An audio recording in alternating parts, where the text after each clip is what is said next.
The morning started like any other Tuesday in Pine Ridge Estates. I was enjoying my coffee on the deck, watching the sunrise paint Lake Silverwood in shades of gold and amber when I noticed something odd. 3 surveyors in bright orange vests were trampling through my grandmother's rose garden, planting little flags along my shoreline. That's when I knew Karen Peton, our HOA president extraordinaire, had finally lost her mind. My name is David Lawson, and I've lived on this property for 12 years. When I inherited it from my grandfather, I also inherited something the HOA apparently forgot existed, the original dam that created Lake Silverwood back in 1952. The deed was crystal clear. The dam, the control house, and all water management rights belonged to whoever owned my property. But Karen, in her infinite wisdom, decided that little detail didn't matter when there was money to be made. The whole mess started 3 weeks earlier at the monthly HOA meeting. I usually skip these theatrical productions, but my neighbor texted me that they were discussing lakefront improvements. When I walked into that community center, Karen was standing at the podium with a presentation that looked like it cost more than my truck. Behind her, a massive screen displayed architectural renderings of 120 luxury cabins circling the entire lake.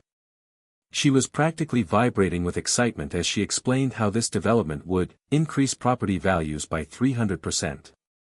She pointed her laser pointer at my property with the precision of a sniper. Her voice dripped with false sweetness as she announced that the HOA would be exercising its right to expand community assets by annexing 50 feet of waterfront from each lakeside property. The room erupted in applause from the non-lakefront owners who saw dollar signs. Us lakefront folks sat there in stunned silence.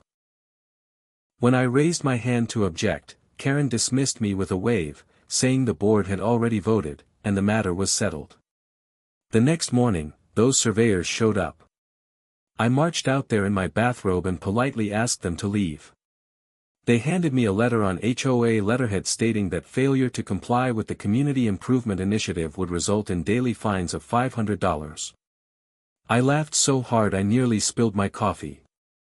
Then I made a phone call to my lawyer, Tom Morrison, who happened to specialize in property law and had a particular hatred for overreaching HOAs. Tom came over that afternoon, and we spent hours going through the original property documents. That's when we found the golden ticket. Not only did I own the dam, but according to the water rights established in 1952, I controlled the lake levels for agricultural and personal use at the owner's discretion. The HOA owned the common areas around the lake, sure, but without my dam, their lake was just a very large depression in the ground. Karen didn't know this yet. She was too busy scheduling meetings with developers and posting on the community Facebook page about the exciting transformation coming to Pine Ridge Estates. She even had the audacity to send out a special assessment notice for $20,000 per household to fund the initial development phase. People were furious, but Karen assured them it was an investment that would pay for itself. I tried to be reasonable. I really did. I scheduled a meeting with Karen at her house, bringing copies of all the relevant documents. She lived in one of those McMansions with pillars that served no structural purpose and a fountain that hadn't worked since 2015. When she opened the door, her face twisted into that fake smile she reserves for people she considers beneath her. She was wearing a business suit at 4 o'clock in the afternoon on a Saturday, complete with a pearl necklace that probably cost more than most people's cars. I laid out the documents on her glass coffee table, explaining calmly that she couldn't build anything near the lake without my permission since I controlled the water rights. She laughed with a condescending tone that made my teeth hurt. She actually said, and I quote, "Possession is 9/10 of the law, and the HOA possesses the community's best interests." Then she stood up, walked to her door, and told me that if I didn't support the community's progress, maybe Pine Ridge Estates wasn't the right fit for me anymore. That night, I found bulldozers parked on my property. The next morning, contractors were literally measuring my dock for demolition. When I confronted them, they showed me work orders signed by Karen herself. That's when I decided to stop playing nice. I called Tom and told him to file an immediate cease and desist order. Then I went to the dam control house, a small concrete building hidden behind a grove of pine trees that most people didn't even know existed. The control mechanism was old but well maintained. My grandfather had taught me how to operate it when I was 15, making me promise to never abuse this power. But desperate times called for desperate measures. I opened the release valve just a quarter turn. Not enough to cause immediate alarm, but enough to start a slow, steady drain. The water level would drop about 6 inches per day, slow enough that people might blame it on evaporation at first. 3 days later, the first complaints started rolling in on the Facebook page. Boat owners noticed their vessels sitting lower on their lifts. The community beach suddenly had an extra 10 feet of muddy shoreline. Karen posted that it was likely due to the unseasonably warm weather and that everyone should practice water conservation. Meanwhile, she was pushing forward with the cabin development, bringing in investors for tours of the future site of Pine Ridge luxury lakefront cabins. By the end of the week, the water level had dropped 3 feet. The muddy ring around the lake was becoming impossible to ignore. Dead fish started appearing in the shallow areas. The smell was absolutely horrendous. Karen called an emergency HOA meeting where she brought in an environmental expert, who was actually just her nephew with a marine biology degree from an online university. He blamed climate change and suggested the HOA invest in a water supplementation system that would cost another $50,000 per household. That's when I stood up. The community center went silent as I walked to the front carrying a cardboard box full of documents. I placed them on the podium and announced in my calmest voice that I owned the dam and had been adjusting the water levels to protect my property rights from illegal encroachment. The room exploded. Karen's face turned a shade of purple I didn't know existed in nature. She screamed that I was destroying the community and demanded I restore the water immediately. I smiled and presented my terms. Option 1, the HOA immediately cancels all development plans and acknowledges in writing my complete ownership of the dam and water rights. Option 2, they could purchase the water rights from me for $15 million. Option 3, they could continue with their plans and watch Lake Silverwood become Lake Dust Bowl. I gave them 72 hours to decide and walked out to the sound of complete chaos. Karen tried everything. She sent the county inspector to find violations at the dam. It passed with flying colors because I'd been maintaining it meticulously.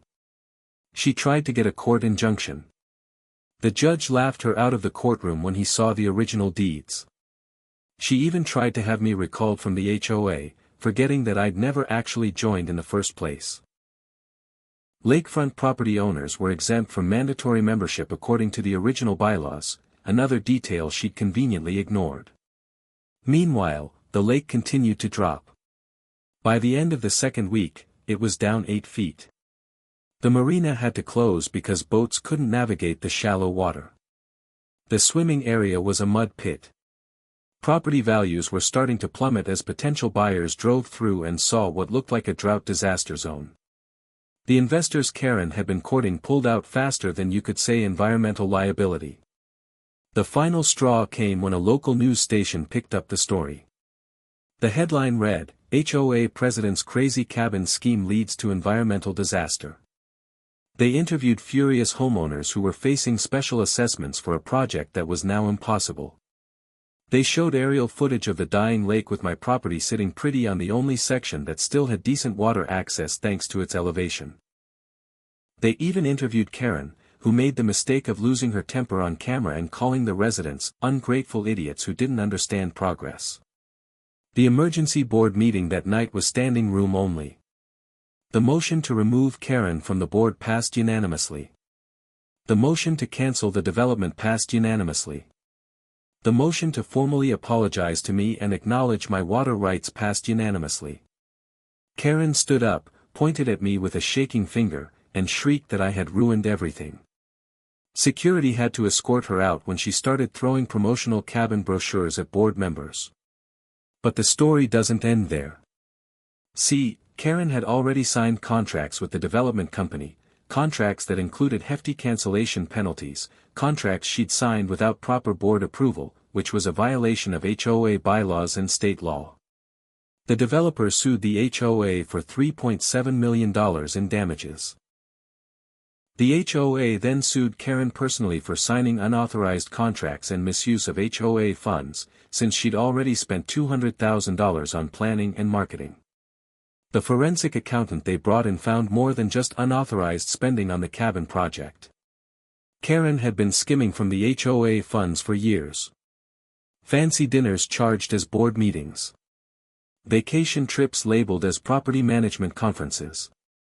Even her pearl necklace had been purchased with the HOA credit card as a professional appearance investment. All told, she'd embezzled nearly $500,000 over her 5-year reign of terror.